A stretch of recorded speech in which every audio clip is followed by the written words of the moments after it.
বাঁশের ওপরে টালির ছাউনি দেওয়া আইসিডিএস কেন্দ্র। বৃহস্পতিবার সকালে আইসিডিএস কেন্দ্র চলাকালীন টালির ছাউনি দেওয়া সেই ছাদ হুড়মুড়িয়ে ভেঙে পড়ে। ওই আইসিডিএস কেন্দ্র ভেঙে পড়লে গুরুতর জখম হয় একাধিক শিশু পড়ুয়া। জখম অবস্থায় তাদের লালবাগ মহকুমা হাসপাতালে নিয়ে যাওয়া হলে সেখান থেকে আশঙ্কাজনক অবস্থায় একজনকে দুপুর 1টা নাগাদ পাঠানো হয় বহরমপুরে মুর্শিদাবাদ মেডিকেল কলেজ হাসপাতালে।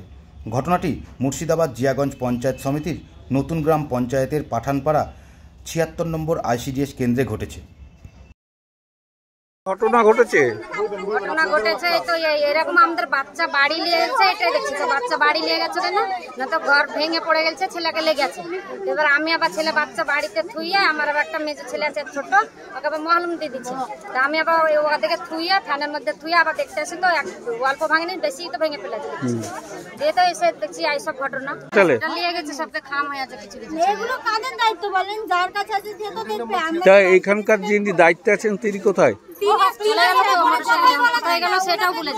কি নাম ওনার? কোথায় বাড়ি? কোথায়?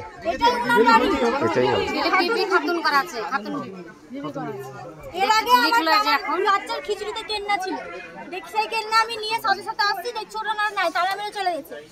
খিচুড়ি রেখে কেন দেয় না বাচ্চাদেরকে? এত গরমে থাকতে যায়, বাচ্চাদেরকে বাইরে আমরা বসতে দিই না গরমে। পরে দেখছি খিচুড়ি, পরের দিন এসে বলছে, আমাকে বলছে খিচুড়ি 2 টাকা ভরে নিয়ে এসেছি কেন্না। এখন ওই কথাটাই পারবে নোংরা জিনিস বলছে। আবার চিকিৎসার জন্য বলছে তোমার কাছে, তুমি চিকিৎসা করো। আজকে সেন্টারের যে সেন্টারটা চলতো, এটা 76 নম্বর সেন্টার, এমজি ব্লকের নতুন গ্রাম অঞ্চলের পাঠানপাড়া এই সেন্টার। আজকে সকালে হঠাৎ করে সেন্টারের যে চালা ছিল, অস্থায়ী একটা সেন্টারটা চলতো, সেই চালাটা টালির চালা ছিল, সেটা পড়েছে, ভেঙে পড়ে গেছে। বাচ্চাদের সেই চালার যে টালি ছিল সেগুলো বাচ্চাদের গায়ে পড়েছে এবং বাচ্চারা ইনজুরি হয়েছে, তাদেরকে হাসপাতালে নিয়ে যাওয়া হয়েছে।